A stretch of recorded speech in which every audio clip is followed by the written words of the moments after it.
ये खबर वडोदरा शहर के मंगल बाजार से सामने आई है, जहां के जो व्यापारी है वो वडोदरा महानगर पालिका के लापरवाह वहीवट की वजह से परेशान हो उठे हैं।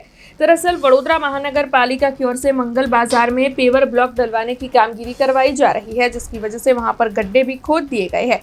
तब व्यापारी जो है वो परेशानियों का सामना कर रहे हैं। साथ ही ये जो नए पेवर ब्लॉक है वो हल्की गुणवत्ता के होने की वजह से रास्ते का लेवल कम होगा और दुकानों में पानी भर जाएगा, ऐसी भीति भी व्यापारियों को सता रही है। तब वडोदरा महानगर पालिका जनता के टैक्स के पैसों को बर्बाद कर रही है, ऐसे आरोप लगाते हुए व्यापारियों की ओर से इस मामले में रोष जताया जा रहा है। हालांकि इस पूरे मामले की जानकारी मिलते ही वार्ड नंबर 14 के कांग्रेसी काउंसिलर तीर्थ ब्रह्मभट्ट और दीपा श्रीवास्तव मंगल बाजार पहुंचे थे। उनकी ओर से व्यापारियों की समस्या सुनी गई थी, उनके अभिप्राय लिए गए थे और जल्द ही इस मामले में सही कार्रवाई करवाने की बात का आश्वासन उनकी ओर से व्यापारियों को दिया गया था। आज मंगल बजाરની समस्या 2 મહિના પહેલાં મેં ઉઠાવી હતી કે ભાઈ આજે તમે પીઓ બ્લોક બદલો છો। જૂના પીઓ બ્લોક ખૂબ જ સારા હતા, કારણ કે એની થિકનેસ 60 mm હતી। તમે જે નવા નાખી રહ્યા હતા એની થિકનેસ 40 mm છે। અને અહીંયા મુખ્ય સમસ્યા ડ્રેનેજની છે, વરસાદી ગટરની છે કે આ ચોમાસામાં અડધો ઇંચ પાણી વરસાદ પડે ને તો પણ પાણી ભરાય, લોકોને વેપારીની દુકાનમાં પાણી ભરાય છે, લોકોને તકલીફ પડે છે। એટલે તમે 1.5 કરોડના ખર્ચે પીઓ બ્લોક નાખવા કરતાં વધારે સારું હતું કે ડ્રેનેજ લાઇન સુધારો, વરસાદી કાં સુધારો। પરંતુ અમારું સાંભળ્યું ને પોતાની મનમાની ચલાવીને પીઓ બ્લોક નાખ્યા। આજે અમારી વેપારીઓ રજૂઆત કરી કે ભાઈ તમે મુદ્દો ઉઠાવો, તો આ મુદ્દે અમે પહેલી સભા 28 તારીખે સભા ભરાશે, સભા મુદ્દો ઉઠાવીશું અને વેપારીની જે માગ છે એ સરકાર સુધી પહોંચાડીશું। આ મંગળ બજાર છે, મંગળ બજારમાં પાછળ શાક માર્કેટનો રસ્તો છે। આ બ્લોક નાખી ગયા છે પણ બ્લોક બરોબર કર્યા બી નથી આ લોકોએ, ને આખું રેતી થઈ ગયું છે। મંગળ બજાર બધા વેપારીને બહુ તકલીફ પડે છે। 5-4 દિવસ થઈ ગયા છે, ના નથી, ખાલી આ લોકો ખોદી જ નાખ્યું છે આખું છેક સુધી। આમાં અહીંયા વરસાદ પડશે ને પહેલાં બ્લોક નાખવાની તો જરૂર જ નથી। અહીંયા બ્લોક ઉલટા નાખી ગયા છે, નીચે દબાણ તો ઉલટું પાણી વધારે ભરાઈ જશે। આ લાઇનમાં પાણી આમ વહેતું જશે ને પાણી લાગે છે, આ જગ્યાએ ઊભું જ રહેશે। મેં લોકોએ તો જોયું છે એટલા વર્ષથી પાણી નુકસાન તો દરેક દુકાનમાં પાણી તો ઘૂસશે જ સાહેબ। આ વખતે પાણી તો ઘૂસવાનો સવાલ જ છે, કેમ કે 4 કે 5, 2 કે 3 ઇંચ વરસાદ પડે પાણી ઉપર જ આવી જાય છે, ઓટલાની ઉપર જ પાણી જતું રહે છે।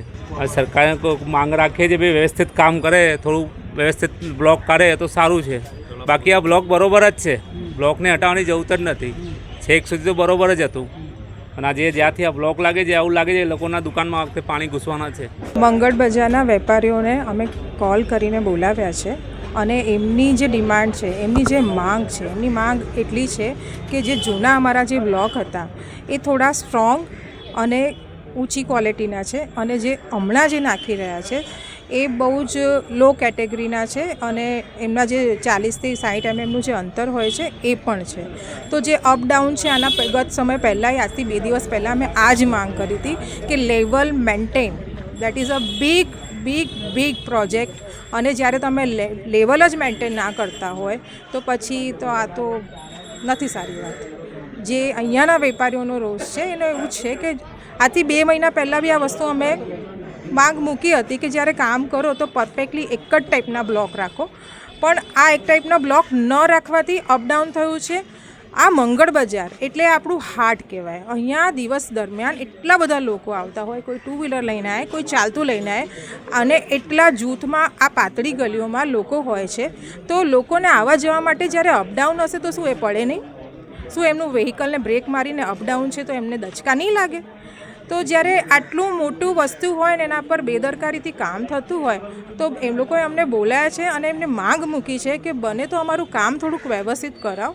આવનારી સભામાં જે અમારી પહેલી સભા હશે, જેમ કે તીર્થ બ્રહ્મભટ્ટે કીધું, તો આ ભાઈ બહેન એ જ કામ કરશે કે જ્યાં જે વસ્તુની જરૂર છે એની રજૂઆત મૂકશે।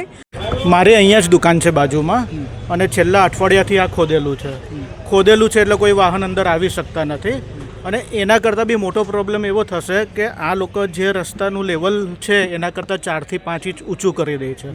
ઓલરેડી પહેલાં બી દુકાનોમાં પાણી ઘૂસતું હતું, હવે જ્યારે નવા બ્લોક નાખશે ત્યારે પાણી 100% ઘૂસશે। હવે સમજો કે પાણી અંદર ઘૂસે છે, અમારે ફ્લોરિંગ અંદર કરવું પડે તો દરેક દુકાન દીઠ 1 થી 2 લાખ રૂપિયાનો ખર્ચો થાય। પહેલાં રોડનું લેવલ નીચું હતું, તમે પેલી સાઈડ તમે જુઓ તો 4 થી 5 ઇંચ અદ્ધર થઈ ગયો છે, નવા બ્લોક નાખ્યા અને આ બ્લોક બી પહેલાંની ક્વોલિટી કરતાં ઘણા ઉતરતી કક્ષાના છે।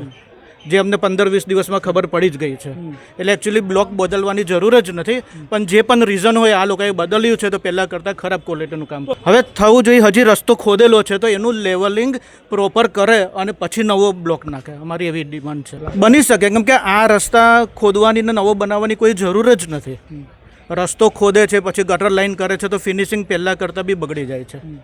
ને ઓલરેડી વર્ષોથી સારા રસ્તા હતા જ અહીંયાના અને મજબૂત હતા. કોર્પોરેશન પાસે એવી આશા છે કે તમને જે રૂપિયા મળે છે એનો પ્રોપર ઉપયોગ કરો, આવી રીતે ફાલતુ ઉપયોગ કરવાનો કોઈ મતલબ નથી. हमसे जुड़े रहने के लिए हमारे YouTube चैनल को सब्सक्राइब करें और नई वीडियो की नोटिफिकेशन के लिए बेल आइकॉन को दबाएं